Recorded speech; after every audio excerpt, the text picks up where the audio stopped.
자, 두 번째 시간입니다. 계시록 13장 11절에 땅에서 올라오는 짐승. 이게 이제 묵시문학의 어떤 그 장르에 속한 것이기 때문에 상징적인 용어들을 다 쓴 거예요. 다니엘서하고 요한계시록 같은 경우.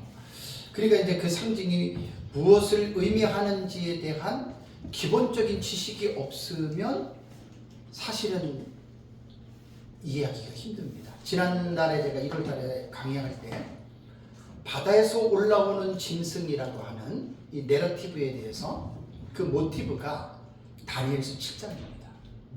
그래서 다니엘서 7장을 아는 사람들은 사자, 표범, 곰, 무서운 처리를 가진 짐승. 그러니까 계시록 13장을 올바르게 이해하려면 다니엘서에 대한 선 지식이 있어야 돼요. 그러면 이제 그 지식이 기반이 돼서 이제 계시록 13장에 바다에서 올라오는 짐승이 누구를 말하는지에 대한 그 7장하고 완전히 연결되어 있는 것이거든요. 그래서 이제 바다에서 올라오는 짐승은 7장하고 연결이 되는데 지금 13장 11절에 나오는 땅에서 올라오는 짐승은 이제 그 구약 성경에 모티브가 없어요. 그 거짓 선지자 이러한 정치인 그런 것들은 없고 이제 여기서 이제 우리가 그 거짓 선지자에 대한 이 부분에 대해서 우리가 좀 이제 좀 자세하게 우리가 이런 부분을 좀 봐야 되는데 그래서 제가 첫째 시간에 한 중간부터 이제 그 본문에 대한 부분을 여러분들에게 이제 강의를 하면서 땅에서 올라오는 짐승은 누구냐? 결론적으로 먼저 이 자는 거짓 선지자다. 그럼 왜 이 자가 거짓 선지자냐? 13장에는 거짓 선지자 용어가 안 나오거든요. 그래서 이제 계시록의 16장, 19장, 20장에 가면은 푸스도 프로페테스라고 하는 거짓 선지자 용어가 헬라어에 나온단 말이에요. 그래서 이 자를 유추해 보면은 딱 13장에 나오는 이 땅에서 올라오는 짐승이 이 자가 거짓 선지자예요. 다만 13장 11절 이후에서는 이 자를 거짓 선지자라고 부르지 않았을 뿐이지 이 자의 정체는 바로 거짓 선지자가 맞습니다. 그래서 거짓 선지자에 대한 그 일반 헬라어 용법이라던가 또 70인 용법에 대해서 역본에 대한 그 용법에 대해서 전 시간에 잠깐 한 30분 정도 여러분들에게 말씀을 드리고요. 이제 599페이지 중간에 보면은 신약 성경의 용법이 있습니다. 그러니까 우리가 어떤 성경에 나타난 중요한 단어, 주제들 같은 경우는 아주 폭넓게 성경 전체를 그러니까 통관하는, 연결해서 그 단어와 그 주제의 의미들을 우리가 충분하게 여러분 이해를 해야 됩니다. 그래서 이 거짓 선지자에 대한 이 용어는 너무나 중요하기 때문에 이제 오전 시간과 이어서 지금 이제 신약 성경의 용법을 보면 푸시도 프로페테스라고 하는 이 단어는 신약 성경에 11번 나옵니다. 여러 가지 거짓 선지자를 의미하는데 누가복음 6장 25절, 베드로후서 2장 1절에서는 유대교회의 거짓 선지자들을 말하고 사도행전 13장 6절에서는 이 거짓 선지자를 마술사를 푸시도 프로페테스라고 이렇게 부르기도 합니다. 베드로후서 2장 1절에도 거짓 그리스도교 교사, 거짓 선생 다 이렇게 연결이 돼서 사용이 되죠. 요한계시록 22장 20절에서는 이세벨이 거짓 선지자란 말이에요. 그 여러분 참 이게 이세벨 그러면은 이제 그 나중에 여러분들이 그 부분을 잘 20장에 두아디라 교회인가요? 네, 두아디라 교회. 이걸 잘 여러분들이 보시면 알겠지만 이게 뭐냐면 마지막 때에 나타나는 교회의 현상 중에 전 세계적으로 이세벨과 같은 거짓 선지자들이 많이 일어나는 거예요. 이거 좀 조심해야 됩니다. 이렇게 확장이 돼서 마지막 때까지 이런 부분들이 이제 이루어지는 거예요. 그래서 요한일서 4장 1절에서도 거짓된 말씀을 전하는 자, 이게 거짓 선지자의 뿌리로 가면은 이렇게 올라가는 거예요. 구약부터. 그런데 거기 구약 시대부터 거짓된 선지자들이 지금 이 시대까지 백을 이어오고 있다는 얘기입니다. 그리고 이제 마지막에 그러니까 아까 말씀드린 대로 이 요한계시록 13장에서 말하는 거짓 선지자는 구약 성경에서 말하는 거짓 선지자 그거 말하는 건 아니라 그랬어요. 그죠? 유사성에 대해서만 말씀을 드리고 이제 11절부터 딱 들어가면 그러한 거짓 구약 성경과 신약 성경 여기서 말한 예수님이 말한 그런 거짓 선지자가 아니고 이 사람은 정치적인 인물이다. 그렇게 딱 구별이 되는 거예요. 그래서 제가 거짓 선지자라고 하는 용어 때문에 제가 좀 구약적인 의미를 가지고 전 시간에 좀 말씀을 드렸고요. 그 다음에 이제 거짓 선지자에 대해서 예수님의 교훈을 보겠습니다. 뭐 이 사람은 약간 무관하지만 그래도 용어가 같으니까 잠깐 좀 정리를 해야 될 필요가 있다라는 생각이 돼서 예수님께서는 공생의 사역에서 특별히 거짓 선지자들에 대한 교훈을 예수님이 많이 했습니다. 거짓 선지자들을 삼가라, 주의하라, 조심하라. 거짓 선지자가 많이 나왔다. 예수님 당시에 이 말을 했거든요. 그 예수님 승천하시고 나서 사도 요한, 사도 바울이나 그 사도들이 사역하던 신약 시대에도 이 거짓된 자들이 많았어요. 그래서 우리는 이제는 뭐 거짓 선지자 얘기는 아니지만 우리는 이단이라고 하잖아요. 이단. 그러니까 사도 바울의 서신서를 보면은 사도 바울의 서신서가 히브리서까지 하면 14권이고 히브리서를 빼면 13권입니다. 사도 바울의 서신들이 보면은 교회 안에 베드로 사도도 그렇고 거짓 선생들이 가만히 들어와서 또 이단 얘기를 하잖아요. 이게 다 거짓 선지자와 연결이 되는 거예요. 그러니까 하나님의 말씀을 올바르게 전하지 않고 하나님의 말씀을 거짓되게 변질시키는 이걸 가지고 이제 말을 합니다. 그래서 예수님 당시도 많이 말을 했고 이것은 오늘날 이 시대 우리 시대에까지도 지금 이런 거짓 목사들, 거짓 선생들 많이 있습니다, 여러분. 그렇죠. 정말 심각합니다. 이단이 아닌데 교회에서 네, 많아요. 다른 거고. 네, 맞습니다. 다른 거. 사도 바울은 아주 강력한 용어를 하고 기억나십니까? 하늘에서 온 천사라도 다른 복음을 전하면 뭘 받아요? 저주를 받을지어다라고 얘기를 했잖아요. 그러니까 우리는 목사는 선생들은 하나님의 말씀을 전하는 자지 하나님의 말씀을 혼잡하게 하고 하나님의 말씀을 변질시키면 저주받는 거예요. 어떤 사람은 목사님 이렇게 말을 무섭게 하죠. 제 말이 아니라니까요. 바울, 사랑의 사도인 바울이 말을 하는 거예요. 그만큼 하나님의 말씀은 변질되면 안 됩니다. 여러분들 되게 중요한 겁니다. 그럼 하나님의 말씀을 전하는 자가 누굽니까? 대표적인 사람이 목사잖아요.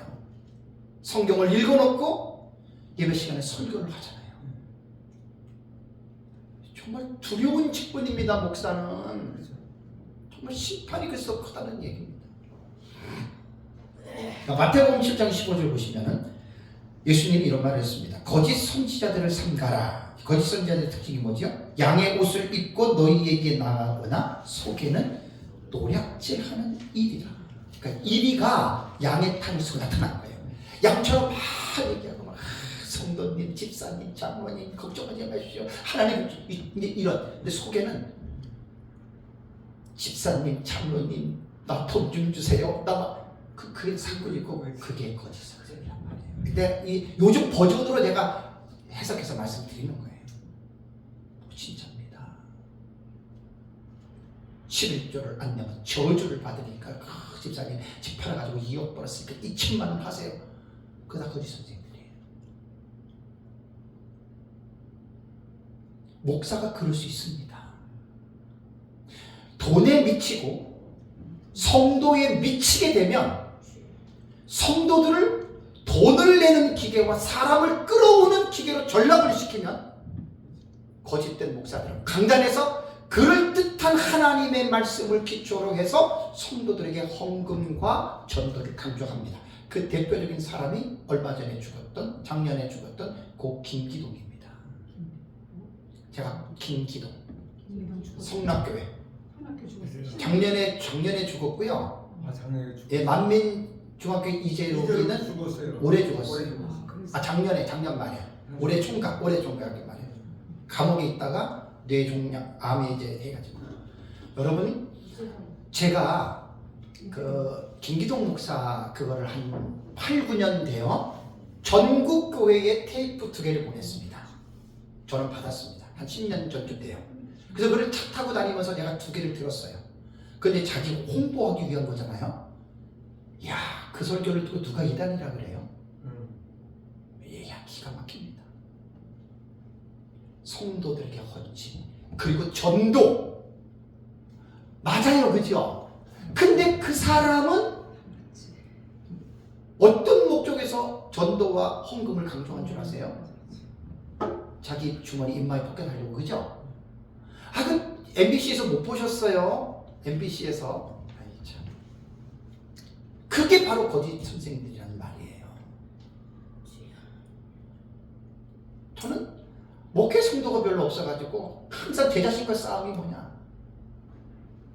이게 교회를 유지하려면 헌금이 들어와야 되는데, 목사가요, 적은 교회 목사들이 시험에 든 목회에서 가장 중요한 게 헌금입니다. 성도들 헌금 안 내면 생활이 안 됩니다. 성도들 헌금을 내야 되잖아요. 근데 그 헌금을 내기 위해서 거짓말 할 수 있다는 말이에요.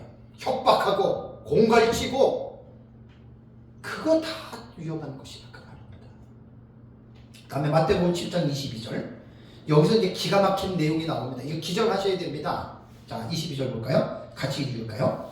그날에 많은 사람이 나더러 이르되 주여 주여 우리가 주의 이름으로 선지자 노릇하며 주의 이름으로 귀신을 쫓아내며 주의 이름으로 많은 권능을 행하지 아니하였나이까 하리니.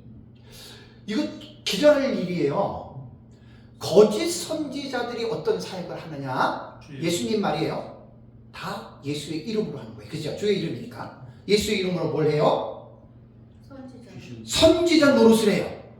예수 이름으로 목사 노릇하고, 그 다음에 귀신도 쫓아내요. 그게 그 사람이잖아요.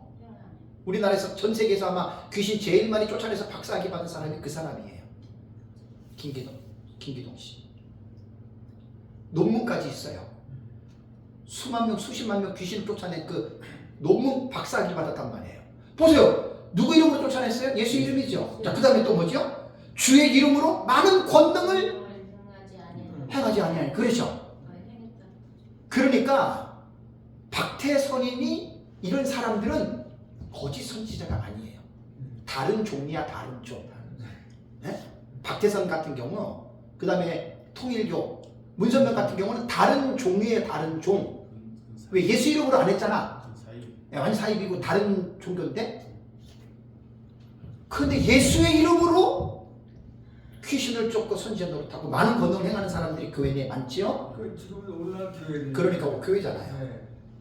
근데 예수님이 그 뒤에 23절에 뭐라고 줄 아세요? 그 뒤에 보면은 내가 너희를 도무지 알지 못한다 그랬죠.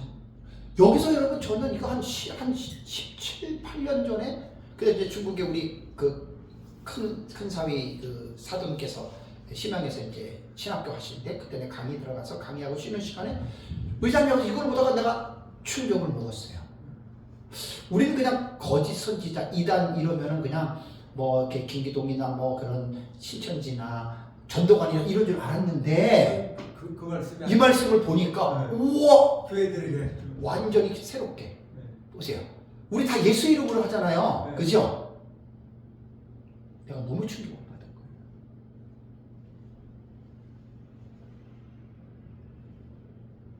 무섭습니다. 그래서 속은 1인데 양의 탈을 쓰고 사람들에게 접근하는 거예요. 1위의 본성을 감추고 양처럼 말하는 거예요. 여기 이제 거짓 선지자가 두 뿔이 나와요.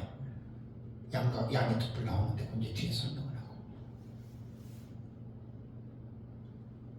두려운 겁니다, 여러분. 사실 성경을 깊이 알게 되면 이 말씀을 가지고 누구를 봐야 돼요? 나를 봐야 돼요. 나를.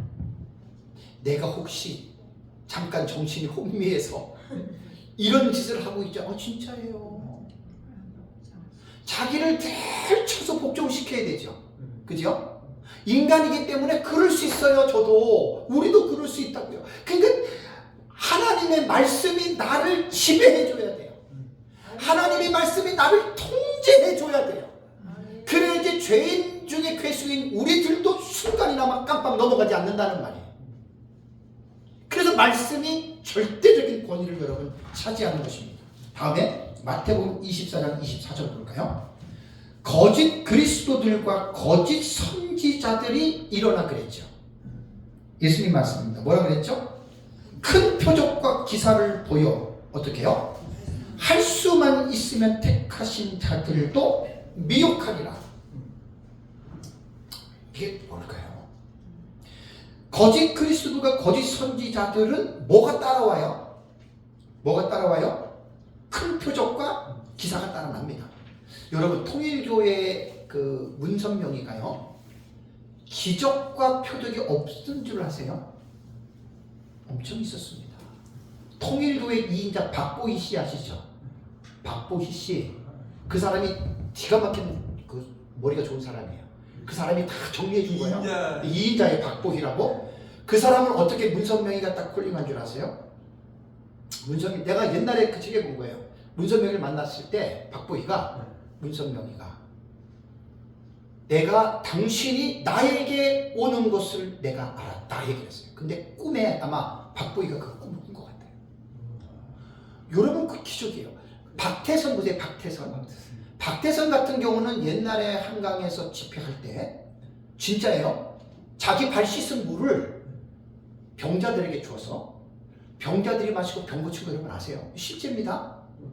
실제라고요. 그 표적과 기적이 나타났기 때문에 안진뱅이가 일어나고 병든 자 안병이 치유되고 일어났기 때문에 전도관이 우리나라 역사상 이단 역사상 100만 명이 넘은 적은 초유의 사태입니다. 신천지는 아직 100만 안 갔어요. 30만. 전도관은 100만이 넘었어요 그때. 그리고 박대성이 뭐라 그랬어요? 예수님을 가려서 XX 욕하고 그리고 자기가 천부 승격식을 했잖아요. 그 무슨 말인지 아세요? 내가 하나님 아버지다. 그 전도관 책을 보세요. 책자에 천부 승격식 해가지고 박대성 사진 다 읽고 내가 하나님. 그 참 보세요 여러분. 그러니까 표적과 기사가 나타나야 돼요. 여러분 이단과 사이비는요 표적과 기사가 안 나타났다 절대로 사람들 안 빠집니다. 뭔가 막 이상한 보는 거 듣는 거 고치는 거 막 귀신짓 하는 게 나타나야 사람들은 그러한 초이상적인 행동을 통해서 거기에 그러니까 여러분 너무나 표적과 기사들을 좋아하지 마세요. 그래서 우리 정통 장로교는 개혁교회는 그런 걸 그렇게 강조하지 않습니다. 여러분 꼭 기억하세요. 그러니까 예수님이 거짓 그리스도가 거짓 선지자들이 일어나 큰 표적과 기사를 보이는 이유가 뭐냐면 택하신 자들도 미혹하려고. 왜냐하면 미혹이 원어가 뭐 플라나오는지 모르겠어요. 플라나오는 꾀이다 끌어당긴다는 뜻이거든요. 그 요한계시록에 나오잖아요. 너무나 그런 것도 좋아하지 마세요. 귀신 쫓고 병 고치고 너무도 좋아하지 마시라고요. 여기 목사들도 그런 일을 할 수 있다는 얘기. 그렇게 하니까 지금 얘기지요. 그게 많잖아요. 지금 전 세계적으로도. 앞으로 변질된. 그래서 여러분 신사도 운동 아시죠? 신사도. 네? 신사도 운동은 내가 그쪽에는 강의하라도 합니다. 그게 어떻게 이루어졌는지. 그 위험한 거예요. 뒤에 이제 조금 언급을 할게요. 지금도 사도와 선지자가 있다 그래요. 그 신사도 운동은. 네. 피터 와그너라고 몇 년 전에 돌아가셨거든요. 그분이 플러신학교에서 30년 전에 교회 성장학을 가르쳤어요. 선교사를 딱 교회 성장학을 가르쳐서 한국의 중형교 이상 수많은 목사들이 거기 가서 교회 성장학을 배워가지고 그게 교회 성장주의거든요. 그거 배워가지고 한국교회가 얼마나 이 부흥주의에 빠진 줄 아세요? 그분이 나중에 은사를 통합시키는 사람이 됐어요. 피터 와그너가. 그래서 이제 그 전도하는 그 사람들 누구야? 유명한 사람들 전부 다 모아가지고 신사도 운동을 결성한 분이 피터 와그너입니다. 그렇게 해가지고 이제 거기서 이제 피터 와그너가 나해가지고 선지자도 있고 지금도 사도가 있어요. 그래서 이제 거기서 자기들이 안수하면 너는 선지자 부름받으면 선지자가 돼요. 이단입니다, 여러분. 그거. 내가 그런 쪽은 강의하라면 한다니까요. 우리 카페에 그런 자료 많습니다. 큰 표적과 기사. 그러면 기독교가 표적과 기사를 무시하느냐? 그렇지 않아요. 무시하진 않아요. 그런데 절대시하지 않습니다. 이것을 앞으로 내어놓게 되는 게 이게 축사사역, 축기사역하는 사람들이잖아요. 전 세계적으로. 문제 많습니다. 다음에 6장, 누가복음 6장 26절 볼까요? 모든 사람이 너희를 칭찬하면 뭐가 있다고요? 이런 말을 여러분 잘 생각하셔야 돼요. 화가 있는데 그들의 조상들이 어떻게 해요? 거짓 선지자들에게 이와 같이 하였더니라. 그럼 이스라엘 백성들이 거짓 선지자들에게 뭘 했어요? 칭찬한 거예요. 칭찬.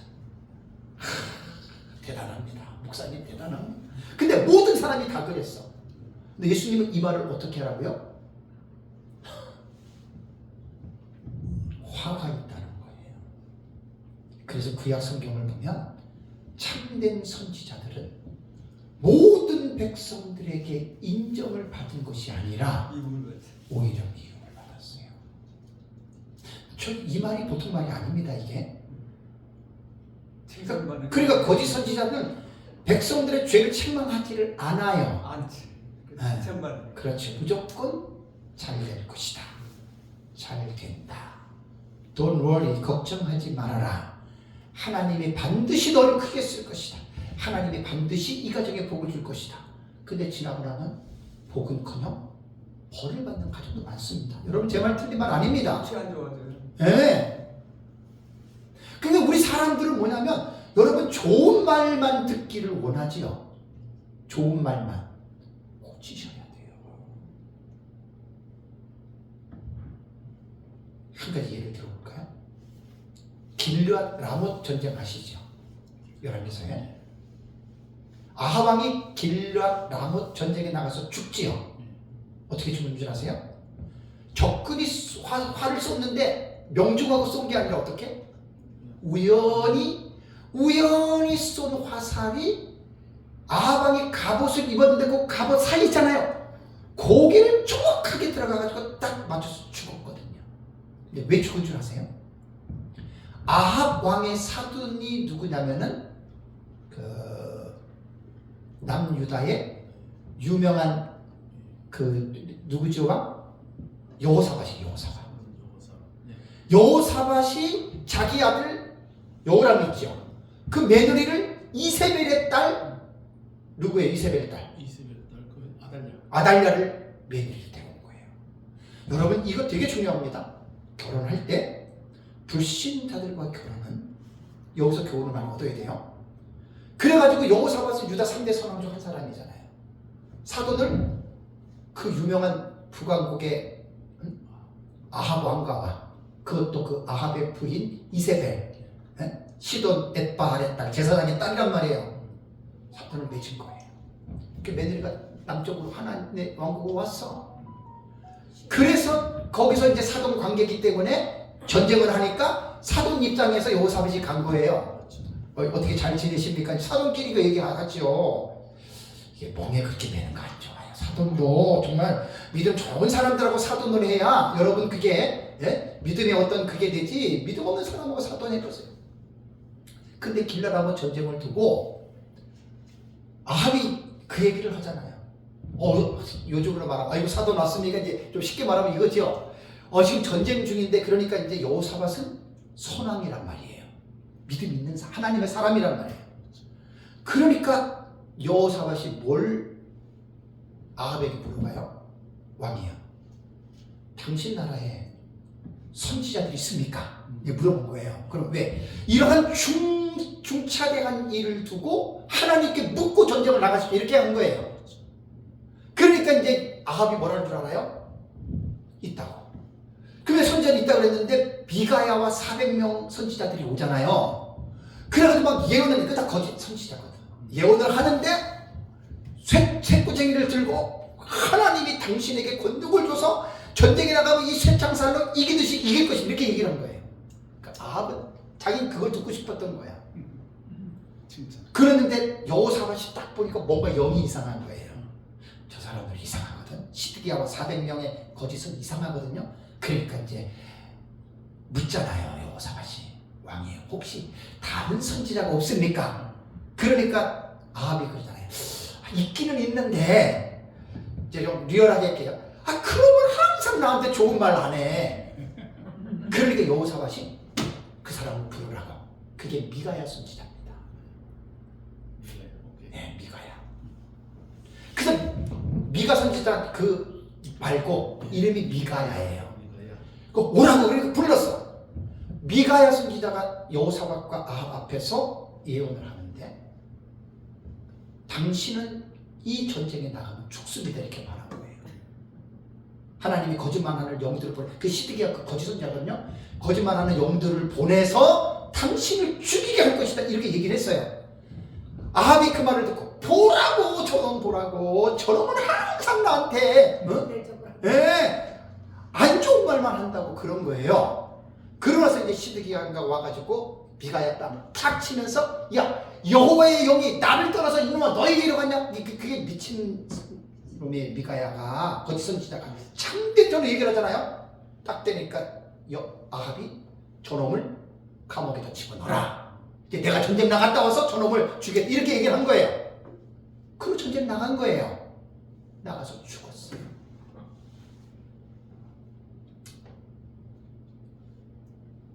거짓 선지자가 그런 자들이에요. 그러니까 이사야 선지자 같은 경우는 전설에 의하면 톱으로 켜서 죽임을 받았다고 그랬잖아요. 그죠? 왜 죽은 줄 아세요? 나라의 절대적인 권위를 가진 왕한테 왕이여 당신 회개하시오 이랬다가 이 자식이 네가 뭔데 그 죽는 거예요. 거짓 참선지자들은. 거짓 선지자들은 절대로 부정적인 말 안 합니다. 우리나라 예언하는 사역자들 있잖아요. 통계 다 나왔어요. 예언 속에 부정적인 게 하나도 거의 없습니다. 전부 다 긍정적입니다. 강단에서도 다 그래요. 네. 조금 참으세요. 기도하세요. 하나님이 반드시 당신의 집안의 문을 열 것입니다. 다 이런 내용이에요. 진짜 예언자라면 기도할 때 장로님, 집사님, 권사님 회개하셔야 돼요. 이게 진짜 예언이잖아요. 장로님 몇 년 전에 뭐 했어요? 간음했잖아 당신. 권사님 몇 년 전에 남의 돈 떼먹었잖아. 이게 진짜 예언자지. 제 말 틀려요? 네, 그렇죠. 죄를 책망해서 그 예언을 듣고 사람이 회개하고 뒤집어지고 변화되면 그게 예언이란 말이에요. 그렇다고 모든 것들이 다 죄를 책망하는 건 아니지만 제가 옛날에 그런 사역을 해봐서 안 되니까 다 결론들이 통계들이 나왔어. 전부 다 긍정적이야. 제가 긍정적인 게 나쁘다는 말이 아니에요. 오해하지 마시라고요. 잘 되는 거 무조건 잘 되는 게 아닙니다. 조건이 있잖아요. 성경에. 제가 늘 말하죠. 신명기에 생명과 복과 사망과 저주의 길을 하나님이 모든 사람에게 동일하게 두기를 준 거예요. 저나 여러분들에게. 생명이냐 죽음이냐. 그리고 하나님은 모세를 통해서 뭐라고 얘기를 한 줄 아세요? 이 길을 너가 가만히 있으면 하나님이 너를 생명의 길로 이렇게 등을 떠밀어서 보내줄 것이다. 그런 말 안 했어요. 누가? 너가 이 두 길이 있음을 보고 너가 선택을 하라. 이게 인간의 자유이지. 그래서 하나님이 인간을 책임적인 존재로 지으신 거예요. 그냥 예수 믿는다고 무조건 가만히 있어서 복 받는 게 아니에요, 여러분.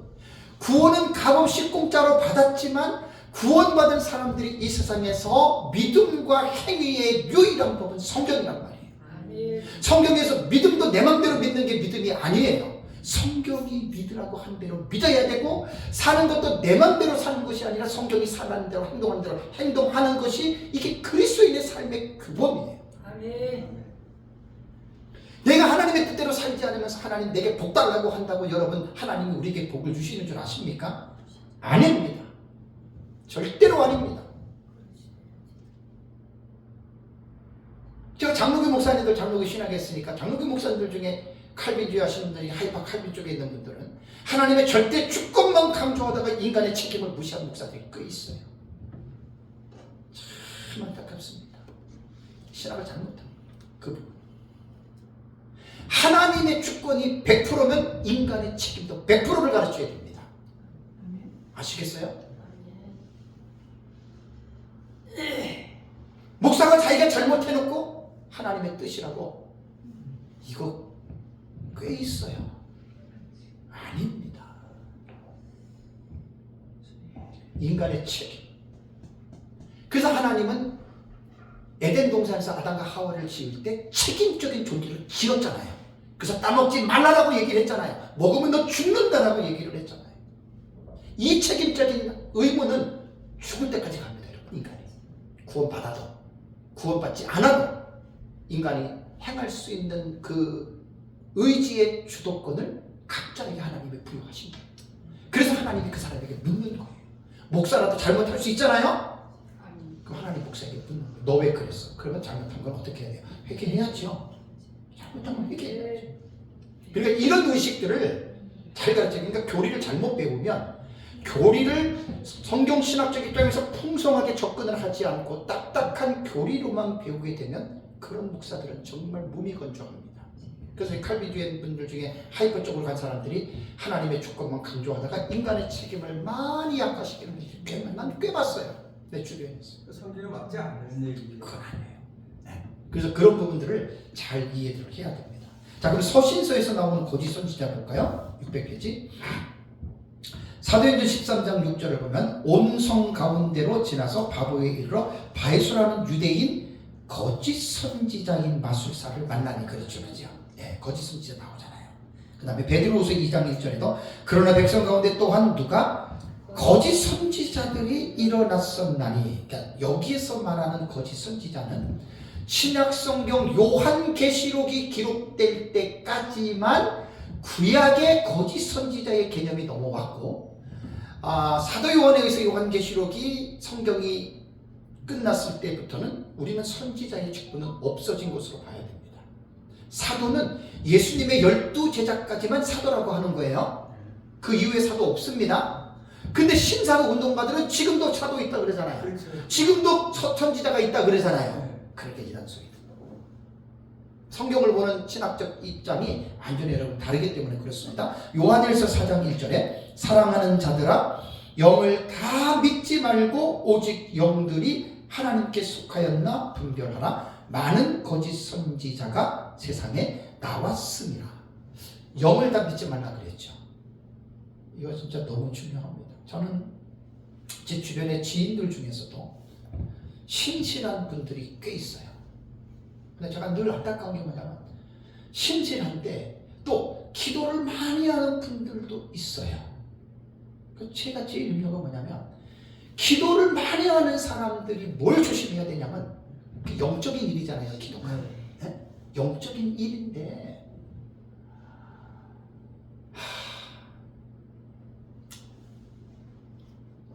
잘못된 영들하고 접근들을 많이 하는 분들이 있어요.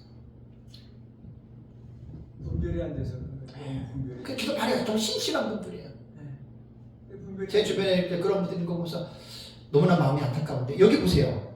제 말이 아니고 사랑하는 사람 영을 다 믿지 말고 오직 영들이 하나님께 속하여 분별을 하라 그랬죠. 그러니까요. 분별이 안 돼서. 무조건 기도하다가 뭐 왔다고 다 그렇게 믿지 말라는 거예요. 제 얘기는. 그리고 하나님의 음성을 듣는 것은요 조심해야 됩니다. 거의 다 90% 이상이 하나님의 음성이 아니고 자기 생각으로 다 결론을 내립니다. 이건 제가 나중에 좀 책을 한 권 쓰려고 해요. 신비주의 빠진 사람들 너무나 내가 많이 봤어가지고 그러니까 하나님의 음성을 듣는다라고 하는 자체부터의 용어를 고쳐야 돼요. 하나님의 뜻을 알기 위한 성령의 조명 혹은 성령의 감동. 그러면 성령의 조명과 성령의 감동은 여기서 나온 거예요. 여기서 말씀에서. 이거 기준 허물어지면요 완전히 지 맘대로 갑니다. 혼의 생각. 예, 이것들 조심하셔야 돼요. 제가 이건 나중에 꼭 책을 한 권 내고 싶어요. 왜? 너무나 신실하고 너무나 기도 많이 하시는 분들인데 목회자든 성도든 참 그런데 반드시 하다 보면은 영적인 부분에서 이게 분별을 못 하시는 분들 꽤 있어요. 근데 그 끝에 가서 안 좋아요. 이 신비적인 거는요 여러분 마지막 가잖아요. 제가 우리 교수 늘 얘기를 합니다. 와 이것도 경험 이것도 경험하고 대단한 것 같아. 마지막 이 코로 꽝이에요. 꽝. 아무것도 아니에요. 그래서 지금 이 서신서에서도 분명히 거짓 선지자가 나왔는데 이것은 신약 성경이 기록될 때까지만 이 용어가 사용되고 마지막 이제 네 번째는 요한계시록에서 나오는 거짓 선지자가 있습니다. 이게 중요한 겁니다. 자, 사도 요한의 시야 속에 이제 또 다른 환상이 들어왔어요. 1절에서 보았던 짐승과는 다른 짐승이 땅에서 올라왔다 그랬죠. 그죠? 이들을 내가 거짓 선지자라고 여러분들에게 말씀을 드렸습니다. 아까 계시록 16장, 19장, 20장에서 이 짐승을 거짓 선지자로 부른다라고 하는 것을 19장 20절에서 봤죠. 그죠? 그러니까 여기서 이제 뭐가 다르냐면 앞에 제가 거짓 선지자의 용어를 말하면서 일반 헬라어 용법, 70인 용법, 그 다음에 신약 성경의 용법에서 예수님의 교훈, 서신서에 나오는 교훈, 여기에서 이제 이 부분에 대해서 여러분들에게 말씀을 드렸는데, 이제 이것과는 요한계시록에서 말하는 거짓 선지자는 달라요. 그들이 이어오는 거 아니에요. 예, 용어가 너무 중요해서 제가 구약 성경적인 개념으로 얘기를 했지만 여기서는 다른데, 뭐가 다르냐면 요한계시록에서 등장하는 거짓 선지자는 아까 말씀드린 대로 단일 인물입니다. 그리고 이 자는 정치적인 분야에 속해 있습니다. 요거 이제 13장 뒤에 본문에서 나중에 이제 쭉 보면은 요거 이제 자세하게 제가 언급을 할 겁니다. 그러니까 정치적인 분야에 속해 있고, 그러면서 이제 이 자는 정치적인 인물이면서도 무슨 일을 하냐면 종교적인 분야를 직접적으로 컨트롤하는 자입니다. 컨트롤. 이게 특징이에요. 정치인으로서, 그러니까 이제 적그리스도 정치인이라고 했잖아요. 그죠? 그러니까 적그리스도는 하나님 자리에 앉는 자고, 그 하나님 자리로 앉는 것을 그 공작을 하는 자가 누구냐? 이 자가 바로 거짓 전선자란 말이에요. 그 정치적인 인물이에요. 그러면서 이 자의 바로 밑에 하부 기관에 누구를 두냐면 종교적인 세력들. 공범자. 네, 관장하는 거예요. 지금 거짓 선지자가. 이게 요한계시록에서 나타난 거짓 선지자를 여러분 말하는 것입니다. 대단히 정말 놀라운 일입니다. 그래서 이제 요한계시록 17장을 가면은 여러분들에게 말씀을 드리겠지만 음녀 나오죠. 음녀. 네. 그러니까 사탄의 삼총사라고 그러죠. 사탄의 삼총사가 거짓 선지자와 적그리스도, 거짓 선지자, 음녀. 요것이 사탄의 삼총사예요. 다 연결이 되어져 있는 그런 관계입니다. 적그리스도가 하나님의 자리에 앉고, 거짓 선지자가 그 일을 정치적으로 전 세계적으로 하고, 그 프로젝트를 누가 실행하느냐? 음녀가 하는데, 음녀는 종교에 물이 있다. 이 음녀가 종교적 집단입니다. 종착. 네. 종교적 집단이에요. 네. 그래서 이제 여러분들 이제 보세요. 저는 요즘에 궁금한 게 왜 빨리 종교 통합을 안 하지? 이게 2년 전에 하려고, 3년 전에 하려고 했던 거예요. 네덜란드 헤이그궁에서 WCC에서 종교 통합을 선포하려고 하다가 코로나 때문에 멈췄어요. 그게 전 세계에 다 떴던 거거든요. 근데 코로나 때문에 멈췄거든요. 빨리 추진하는데 요즘엔 안 해. 근데 이게요, 무슨 말이냐면 전 세계의 종교가 하나로 통합된다는 말이에요. 이거 100%예요. 시기 문제예요. 그러면 모든 종교들 이단 사이가 할 것 없어요. 뭐 기독교 다 들어갑니다. 근데 여기에서 그 종교가 통합되면 수장이 누가 되겠어요? 수장. 제일 많은 신도들을 가지고 있는 종교의 수장이 되겠죠? 천주교밖에 없어요. 막강합니다. 천주교는 지금 모든 종교들과의 대화 채널을 100% 다 열어놨습니다. 기독교는 WCC도 벌써 들어가 있습니다. 이거 잘 아셔야 돼요. 그래서 나중에 종교가 통합이 되면 종교다운 줄 아시죠? 모든 종교에 다 구원이 있어요. 이게 종교 통합에서 나오는 시나리오예요. 그러면 이 종교다원주의에서 가장 싫어하고 가장 미워하는 상대가 누구겠어요? 종교다원주의에서 종교통합에서 하나가 됐어. 제일 그 걸림돌이 누가 되겠냐고요? 유일신을 믿는 기독교입니다.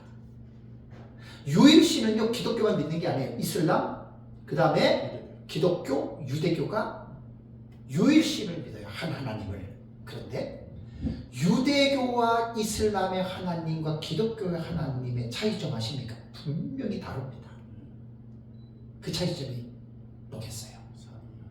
그렇죠. 기독교는 유일하신 하나님 한 분을 믿는데, 이 하나님은 어떤 존재예요? 삼위일체 하나님이에요.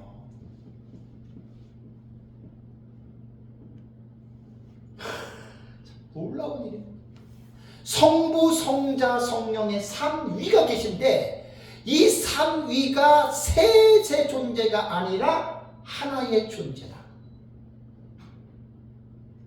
유대교도 한 하나님, 이슬람도 한 하나님을 믿는다고, 아브라함 하나님 믿는다고 해요. 그들은 우리가 볼 때에는 성부만 믿습니다. 이게 다른 점이에요. 성부 하나님만 믿는 거예요. 예수님이 뭐라 그랬어요? 나를 믿지 않는 자는 아버지를 믿는 게 아니잖아요. 유대교에서 한 방에 딱 푹 가버린 거예요. 유대교에서 예수님을 믿으라고 뭐라 그래요? 손사래를 칩니다. 예수가 무슨 하나님이냐 그러죠. 이슬람에 믿는 그 사람들에게 제가 그 옛날에 우리 그 한 뭐 2, 3년 전에 1년 전에 원당에서 제가 이제 목회할 때 외국인 그 노무자들이 우리 교회 한 20명 넘게 나올 때가 있었어요. 1년 정도. 그때 이제 그 파키스탄 애들 다 이슬람이잖아요. 걔네들 전도할 때 지저스 러브스 보면 좋아해요. 예수님 좋아해요. 뭐 선한 선생님이에요. 딱 그러다 나중에 이야기하다가 지저스 이스 갓 하잖아요. 예수가 하나님이라 그러잖아요. 다들 놀래요. 이래요. 그러니까 예수는 4대 성인 중에 훌륭한 좋은 사람으로는 자기들이 인정을 하는데 예수가 하나님이라고 하는 말에 그들은 절대로 수긍 안 합니다. 다 유대인들은 돌로 쳐 죽이지요. 유대인들한테 예수가 하나님을 돌로 쳐 죽여요. 네? 지금도 그렇죠. 그러니까 똑같은 유일신이라고 하지만 기독교와 유대교와 이슬람이 똑같은 한 하나님 유일신을 말을 하지만 다르다는 이야기예요. 기독교는 삼위일체 한 하나님을 믿습니다. 우리는 삼위가 있고 이슬람과 유대교는 위가 없어요. 이런 부분들 여러분들이 잘 이해를 하셔야 됩니다. 그래서 이제 이 음녀라고 하는 것은 이제 종교적인 통합은 이제 곧 일어나요. 몇 년 안 남았어요. 일어나면 결국은 이제 모든 종교가 하나가 되기 위해서 한 종교의 특성을 가지고 다른 종교를 지배할 수 있어요, 없어요? 없어요. 그럼 통합이 안 되잖아요. 당연하잖아요. 그러니까 천주교가 통합을 했어. 교황이 자기가 지금 세계 종교의 수장이 됐어요. 그리고 이제 뭐 불교라든가 뭐 이슬람이라든가 뭐 이렇게 해가지고 나를 믿으라 그러면 그 사람들이 믿겠냐고요? 안 믿죠. 그래서 종교다원주의를 내세웁니다. 천주교도 구원이 있고 기독교도 구원이 있고 불교도 구원이 있고 이슬람에도 구원이 있고 신천지에도 구원이 있고 통일교도 구원이 있고 그게 종교다원주의가 벌써 몇십 년 전부터 나왔잖아요. 그렇게 되는 거예요, 여러분. 기독교도 실질적으로 세상을 결탁을 해가지고 정치적으로 결탁을 해서 그게 목사님 그게 넘어가요. 그러니까 그게 WCC가 이미 코가 끼인 거고 목사님 죄송합니다. 말을 하면 안 돼요. 잠깐만 말을 하면 안 돼요. 제 말에 강의가 다 나오는데 그건 제 강의가 안 나와요. 목사님 속으로만 듣고 있어요. 그 말 다 나오잖아요 지금. 그러니까 기독교가 지금 연결된 게 WCC 이게요. 여러분 이제 이 역사를 아셔야 돼요. 1948년에 그때 WCC에서 그 WCC가 발족이 된 거예요. 그렇게 되고 그것이 10년 벌써 됐어요. 부산에서 십자총회 했잖아요, 그죠? 거의 한국 교회에 대형 교단 고신합신 총신만 빼고 나머지 다 WCC 가입돼 있어요. 여러분 그걸 아셔야 돼요. 지금은 그들은 종교다원주의는 아니라고 하지만 그들을 통해서 지금 기독교가 지금 스며든 거란 말이에요, 여러분. 무서운 거예요. 그래서 여러분 저 기억나세요? 셋째 나팔? 음료가 등장하고 넷째 나팔에 영적 흑암 도래하면 3분의 1 정도가 사도 바울이 데살로니가서 말한 것처럼 큰 배교가 일어납니다. 3분의 1 정도 교회를 떠납니다. 이런 교회들 다 떠납니다. 신학적으로 올바르게 안 돼 있는 목회자들 전부 다 떠납니다. 왜? 종교 통합으로 다 들어가는 거예요. 이게 여러분 무서운 거예요. 그거를 우리는 볼 수 있어야 되는 거예요. 있는데 이게 어디서 보느냐?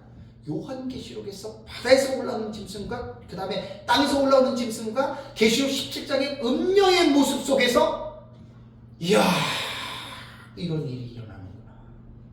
저는요 작년부터 제가 설교할 때 이거를 강조합니다. 성경을 아는 것으로 끝나면 안 됩니다. 믿어야 됩니다. 아멘. 예수님의 재림을 아는 것으로 끝나면 안 됩니다. 그걸 믿어야 됩니다. 개인이. 지금 적그리스도, 거짓 선지자, 음녀 이거 지식으로 안다고 되는 게 아니라 이거 믿어야 됩니다. 믿으면 마음에 두려움이 생겨요. 아멘. 정신 차려야 되겠다. 아 이거 준비해야 되겠다.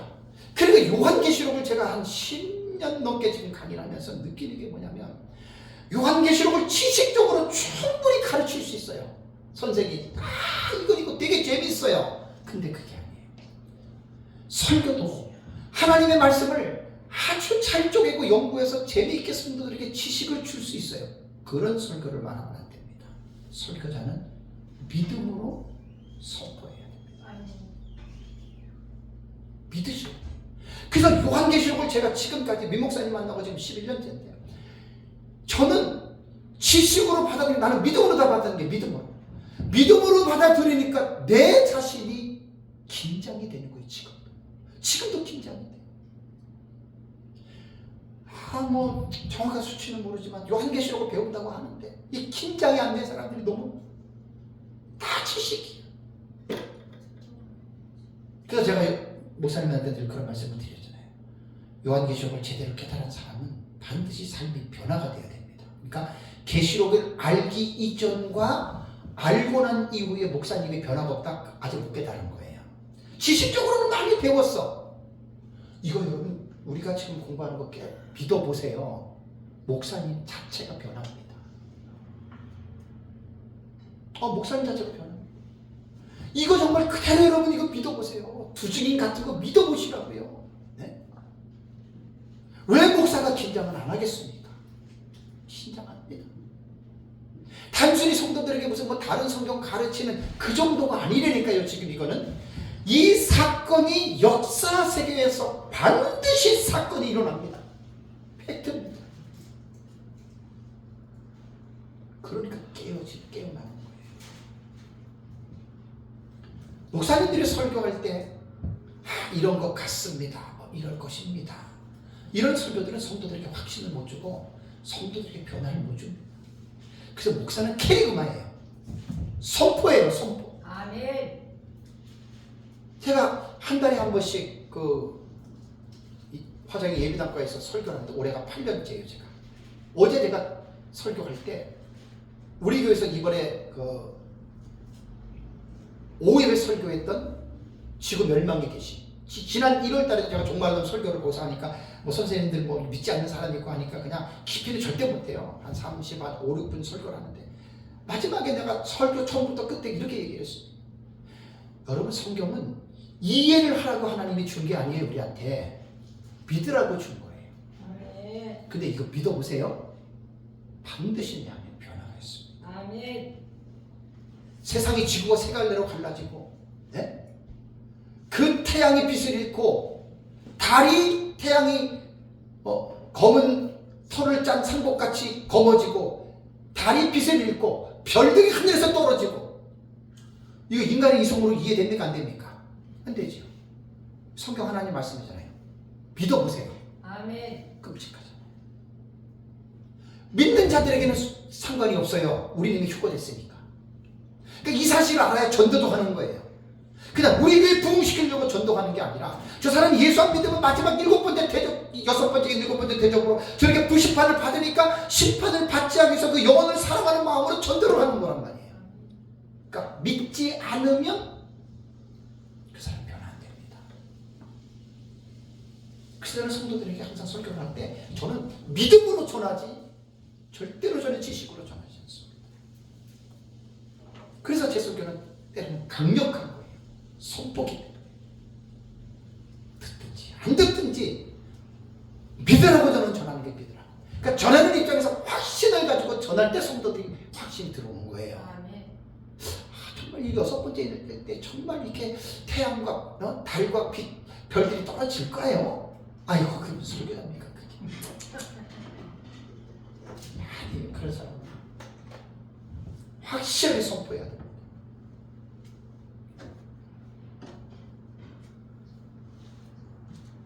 그래서 요한계시록에서 나오는요 이 거짓 선지자는 다 이렇게 연결되어 있는 거예요. 이렇게 사탄의 삼총사 이것들을 보셔야 돼요. 이것들 정말 끔찍합니다. 아니 너무 끔찍합니다. 저거 13장과 17장과 18장을 한번 깊이 연구해 보세요. 그 믿는다면 끔찍합니다. 그러니까 이제 목회자들이나 성도들이 작은 두루마리의 계시를 모르니까 잘 모르니까 이것도 무슨 말이죠? 어렵잖아요. 모르니까 예수님의 재림에 대해서 경각심들이 없는 거예요. 그리고 신약 성경은 분명히 예수님의 재림을 기대하라 그랬잖아요. 사모하라 그랬잖아요. 근데 예수님의 재림에 대한 고지가 약해. 그러면 예수님의 재림에 대한 목표가 정확하지 않으면 볼 것 없습니다. 그 사람들은 전부 다 목표를 어디에 맞추느냐? 프레젠트, 현재에다 목표를 맞춥니다. 어떻게 하면 우리 가정에 복받고 우리 자식들 잘 되고 어떻게 하면 우리 부자 돼서 붕이 돼서 현실에만 안주하는 교회가 되고 성도가 됩니다. 그런데 예수님의 재림에 딱 포커스를 맞춘 교회들은 아멘 주 예수여 오시옵소서 그 예수님의 재림을 바라보면서 삶이 어떻게 변하는 줄 아십니까? 주 앞에서 점도 없고 흠도 없고 평강 가운데 나타나기를 위해서 힘쓰는 자가 됩니다. 이번 주 제설교를 다시 한번 여러분들이 유튜브 통해서 들어보시면 예수님의 재림을 기다리고 특별히 5번째 이 순교에 대한 믿음을 가진 사람들은요 삶의 자세가 달라요. 그냥 무늬만 명목상 교회만 다니는 천치맨이 아니에요. 재림에 대한 믿음이 있어야 재림을 준비하는 삶을 살아가는 거예요. 재림에 대한 믿음이 없는데 무슨 재림을 준비합니까? 우린 입으로는 뭐 예수님 재림하고 뭐 첫째 일이 뭐고 둘째 일이 뭐고 우린 입으로는 이런 얘기들 많이 하죠. 근데 그게 말로만 끝나는 게 아니라 내가 지금 말하는 이 말씀을 내가 믿는다면 난 이걸 지금 내가 작년부터 강조하는 거예요. 믿으라는 거예요. 아멘. 믿으면 변화돼요. 아멘.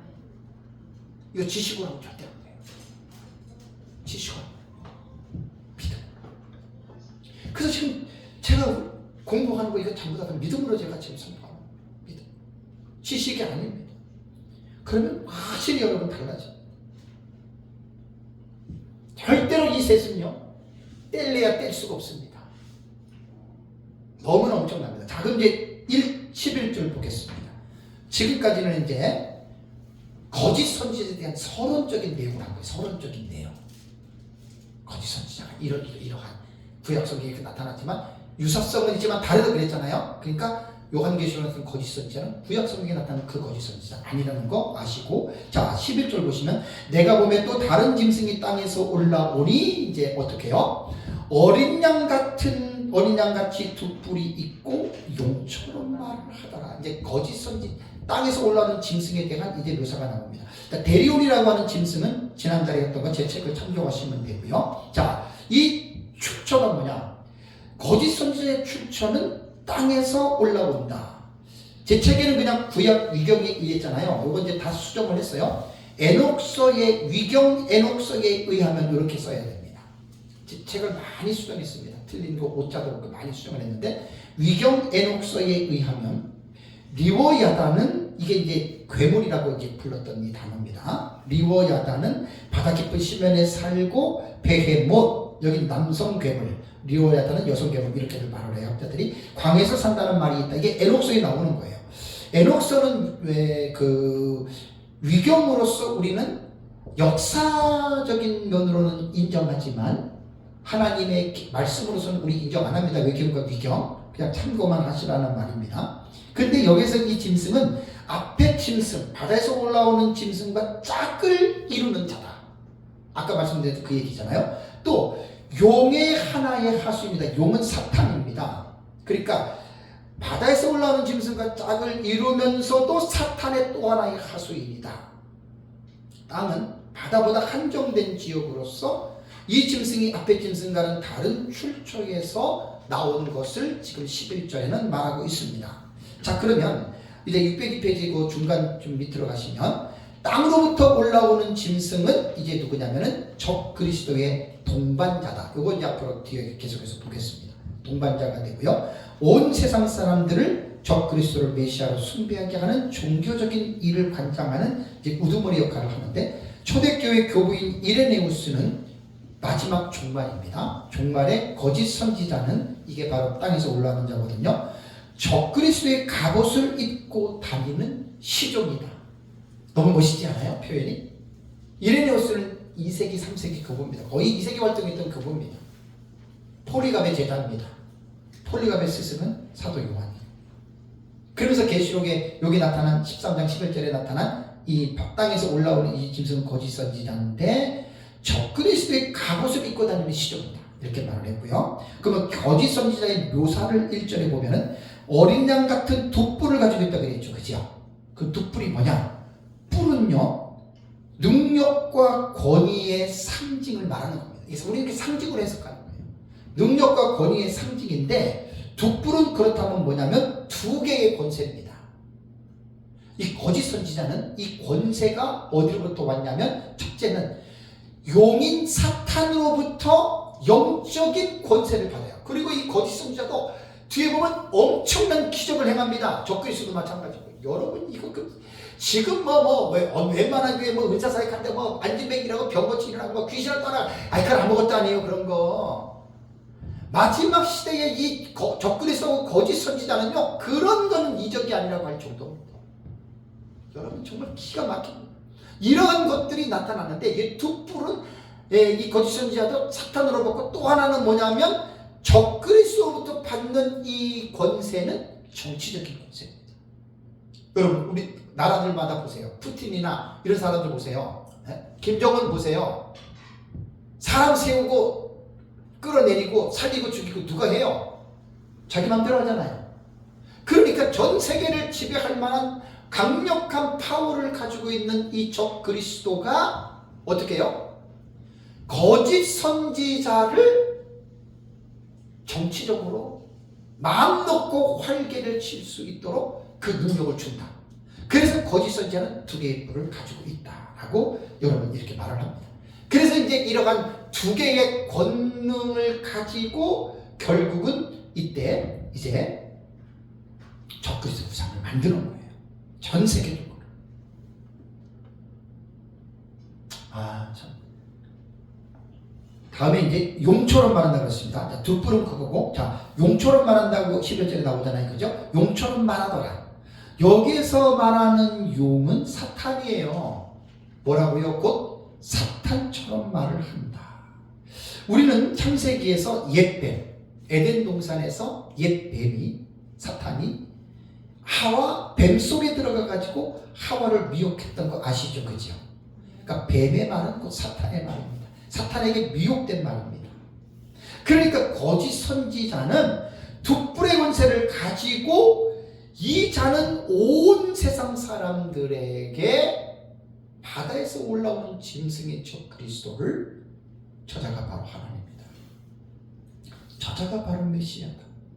우리는 저자를 경배해야 된다. 그래서 그 입에서 나오는 말이 용처럼 말하는 거예요. 사탄처럼 말하는 거예요. 그렇잖아요, 여러분. 마귀가 여러분 그런 일들을 하지 않습니다.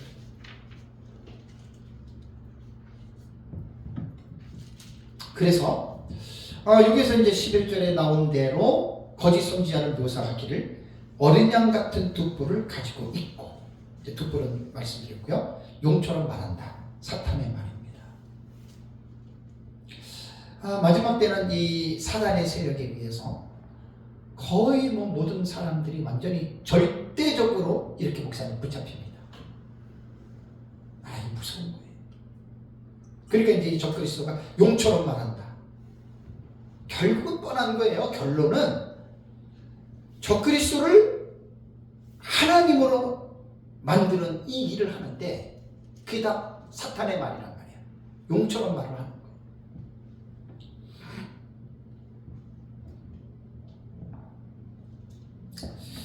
시간상 12절은 점심 먹고 좀 해야 되겠네요. 조금 시간 될 것 같아요. 어쨌든 이제 이번 시간에도 좀 정리를 하겠습니다. 제가 첫째 시간과 둘째 시간에는 이제 거짓 선지자에 대한 개념에 대해서 1시간 좀 넘게 한 거예요.